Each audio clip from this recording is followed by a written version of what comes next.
Have you ever watched someone make the same mistake over and over, blind to the damage they cause to themselves and others? It's a painful thing to witness, like a man walking toward the edge of a cliff, unaware of the fall ahead. Wisdom isn't about how much you know. It's about how you live, how you treat others, and whether you have the humility to learn from your failures. But here's the harsh truth.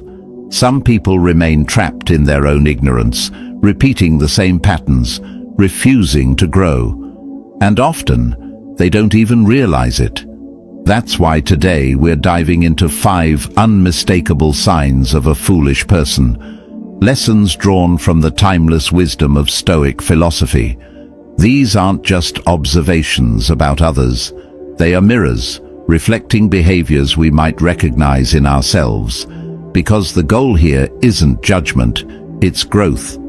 Marcus Aurelius once said, "The impediment to action advances action. What stands in the way becomes the way." If we can recognize our own foolish tendencies, we can turn them into stepping stones toward wisdom. But if we ignore them, we risk falling deeper into ignorance. So, as we go through these 5 signs, I encourage you to reflect, not just on the people around you, but on yourself. Do any of these patterns show up in your own life? And more importantly, are you willing to change? Let's begin. The first sign, a closed mind.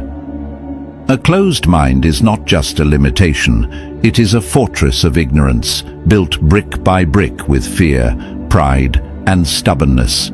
Those who suffer from it do not just reject new ideas, they actively block their own path to growth. They live within rigid boundaries, where everything must fit into their predefined notions of how the world should be. Anything unfamiliar or challenging is seen not as an opportunity, but as a threat. But here's the paradox. Many of these people appear confident, unwavering in their beliefs. Yet, true confidence comes from knowing that you don't know everything. The wisest among us are those who embrace uncertainty, who are willing to learn, unlearn, and adapt. Take Mark, for example, a department manager at a company I once worked for.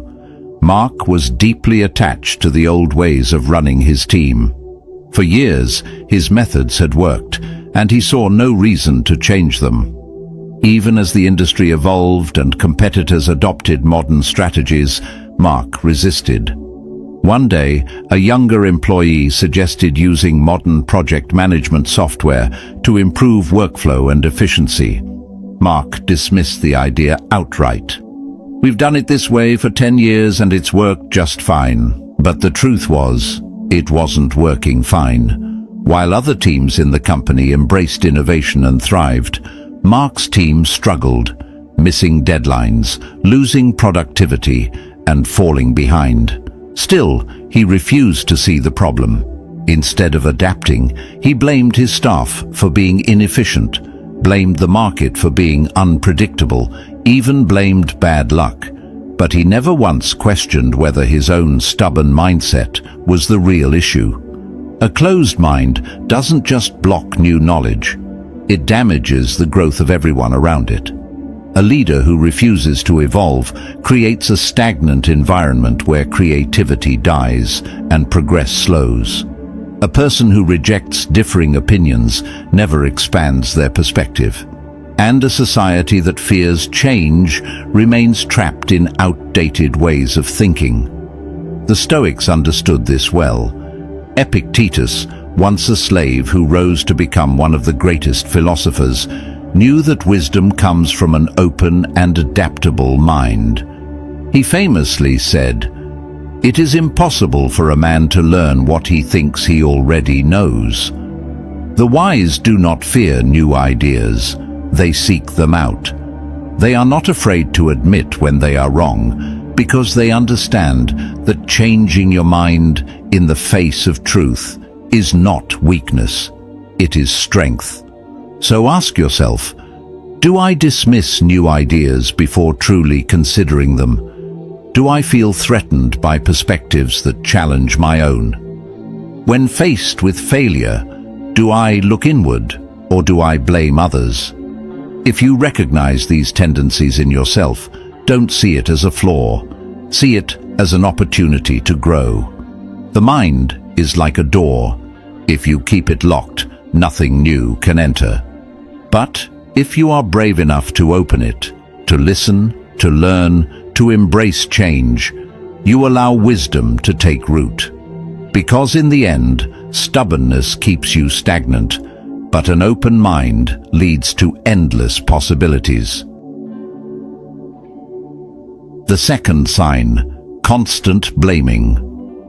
Foolish people are masters of excuses. No matter what happens, nothing is ever their fault. A failed project? The market was too unstable. A missed promotion? The boss was biased. A broken relationship? The other person was unreasonable. They create a narrative where they are always the victim, never the cause. But deep down, we all know the truth. Blaming is a shield, a way to protect the ego from discomfort, from self-examination. However, what these people fail to realize is that the same shield they use to defend themselves becomes a prison, locking them in a cycle of failure. Because as long as they keep pointing fingers, they will never take the steps necessary to change their own circumstances. Take Lisa, for example, an event organizer I once worked with. She was responsible for planning a high-profile conference, her chance to prove herself as a leader. But when the event flopped due to low attendance, Lisa didn't reflect on what went wrong. Instead, she immediately blamed the marketing team. They didn't promote it well enough. This isn't my fault. But when the truth surfaced, it was revealed that Lisa had failed to send the event details on time, delaying the entire marketing campaign. Even then, she refused to accept her role in the failure. She found new excuses, pointed fingers at others, and never acknowledged her mistake. The result? Her colleagues lost trust in her. Leadership opportunities slipped away. Eventually, she stepped down, not because of one failed event, but because her habit of blaming had made her unreliable. This is the cost of constantly blaming others. It prevents growth. It destroys trust. It keeps you weak. The Stoics understood this deeply. Marcus Aurelius wrote, "You must blame no one. For everything that happens, consider how you can turn it into an advantage." The wise do not waste time blaming others for their misfortunes. Instead, they ask, "What could I have done differently? What lesson can I take from this?" They understand that while we don't control everything that happens, we do control how we respond. Blaming does nothing to change the past, but taking responsibility changes you. It transforms failure into wisdom, obstacles into stepping stones. It is the difference between those who stay stuck and those who rise above. So the next time you find yourself pointing fingers, pause. Ask yourself, am I avoiding an uncomfortable truth? What part of this situation was within my control? How can I take responsibility and improve? The foolish person sees blame as an escape. The wise person sees responsibility as power, the power to learn, to grow, to move forward. Choose the path of truth, improvement, and wisdom, because that is the path to greatness. The third sign, arrogance over humility. Have you ever met someone who always needs to be the smartest person in the room? No matter the discussion, they dominate conversations, dismiss opposing views, and refuse to consider that they might be wrong. To them, listening is a mere formality, not a tool for understanding. This is arrogance, the third unmistakable sign of a foolish person. It's not just an unpleasant personality trait, it's a roadblock to wisdom. Arrogance isn't strength, It's a shield, a fragile defense mechanism that keeps a person from facing their own ignorance. The more they insist they know everything, the less they actually learn. Truly intelligent people don't seek to prove their intelligence. They seek to expand it. They listen more than they speak because they understand that knowledge is infinite and they will never possess all of it. Take Michael, for example, a senior manager at a large corporation. He had experience, authority, and confidence, but also an unshakable belief that he was always right. In meetings, he made sure his voice was the loudest. He interrupted colleagues, mocked ideas that weren't his own, and dismissed suggestions without real consideration. His employees stopped offering feedback because they knew he wouldn't listen. To him, leadership meant being unquestioned, not being open to learning. One year, Michael led a major project that ultimately failed. Instead of reflecting on what went wrong, he blamed his team. They didn't understand my vision. But the truth was, his arrogance had blinded him. He ignored warnings, shut down alternative strategies, and assumed his plan was flawless.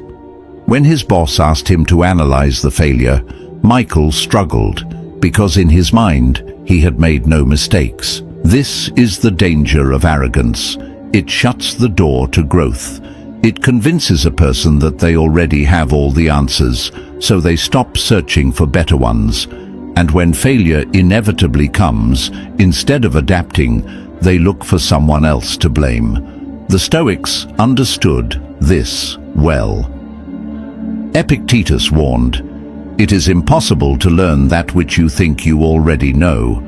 The wise do not seek to dominate conversations or prove their superiority. Instead, they remain open, humble, and willing to learn, because they recognize that knowledge has no finish line. But humility is often misunderstood. It doesn't mean thinking less of yourself. It means thinking of yourself less.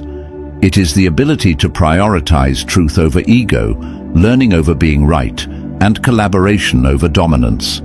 It is the quiet strength of those who don't need to boast, because their actions speak for them.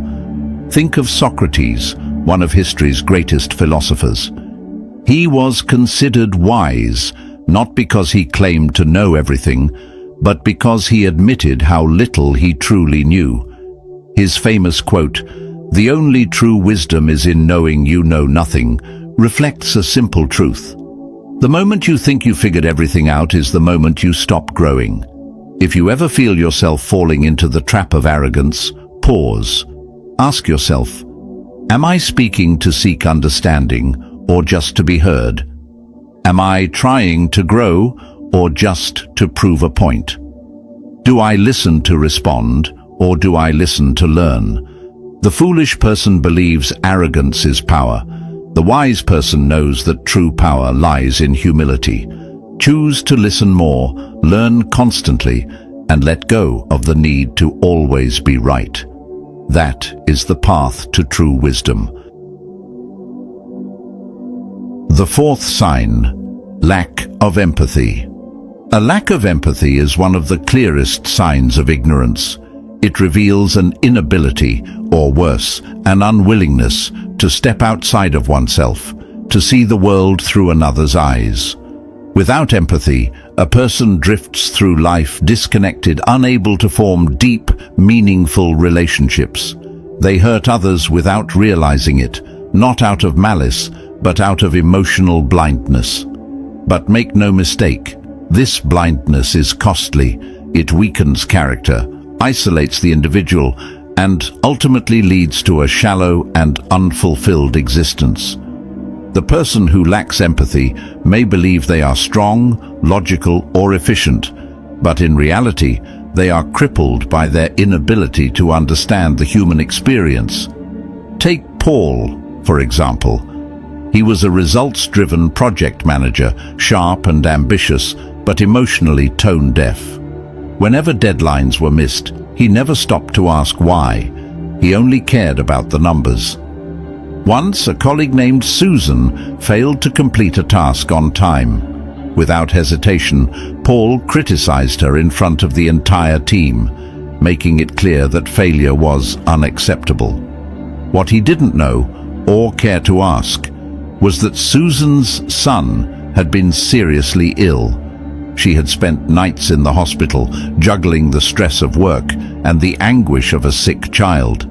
But Paul saw none of this. To him, she was just inefficient. Fast forward a year. Paul found himself in a strikingly similar situation. His mother fell ill, and suddenly he was the one struggling to keep up. For the first time, he understood. The same harsh treatment he had given to others now weighed on him. He felt ashamed, but by then, the damage was done. His colleagues remembered his lack of compassion, and trust was hard to rebuild. The Stoics knew that true wisdom isn't found in knowledge alone, but in understanding the nature of humanity. Marcus Aurelius wrote, "Whenever you are about to find fault with someone, ask yourself, what fault of mine most nearly resembles the one I am about to criticize?" This is the essence of empathy, not excusing mistakes, but seeing people as flawed, struggling and worthy of patience. Some dismiss empathy as a weakness, believing that logic and reason should always take precedence. But this is a grave misunderstanding. Empathy isn't about letting emotions override reason. It's about integrating both to make wiser, more balanced decisions. It is the bridge between knowledge and wisdom, between isolation and true understanding.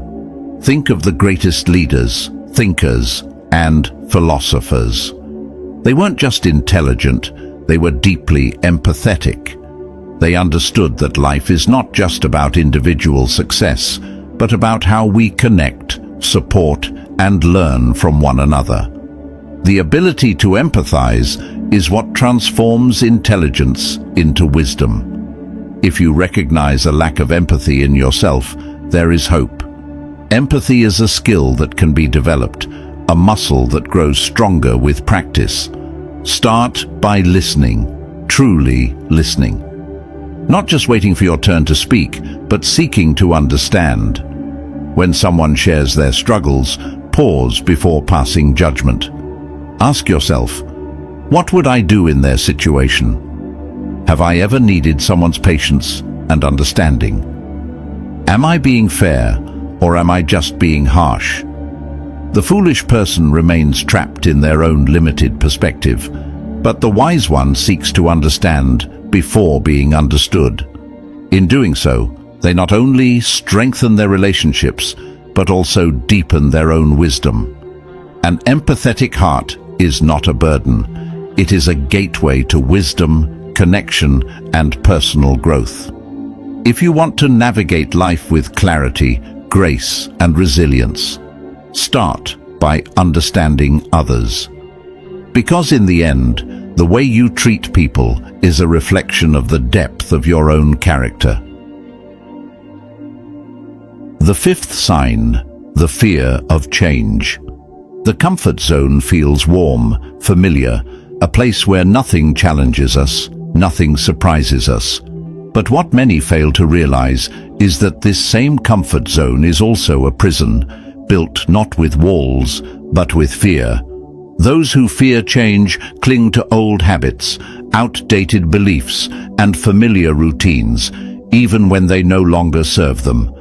They convince themselves that stability is the same as security, not realizing that life itself is in constant motion. Imagine standing in a river.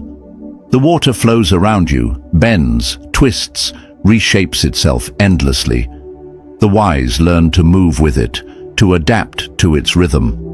The foolish, however, try to grasp the water with their hands, hoping to hold on to what is fleeting, only to watch it slip through their fingers.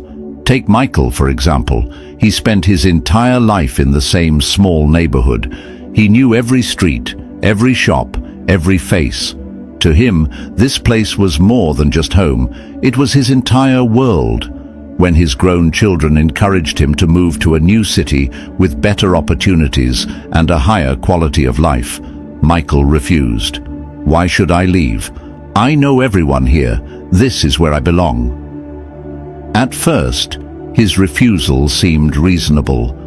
But then, the world around him began to change, whether he wanted it to or not. Old friends moved away, familiar shops closed down, and the streets that once felt alive with conversation grew quieter. The neighborhood he clung to had already moved on, but Michael, in his resistance, had not.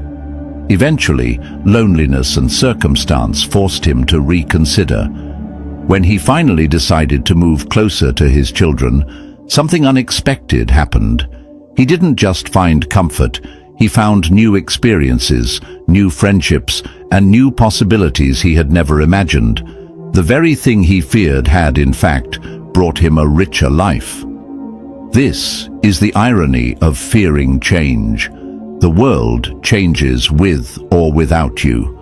You can resist it, dig in your heels, and tell yourself that things should always stay the same. But life doesn't take orders from fear. The Stoics understood this deeply. Marcus Aurelius wrote, "You have power over your mind, not outside events. Realize this, and you will find strength." Change itself is not what brings suffering.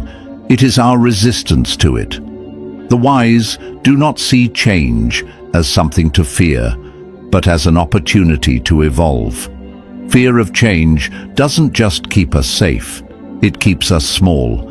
It convinces us to stay in jobs we've outgrown, relationships that no longer serve us, and mindsets that keep us stagnant.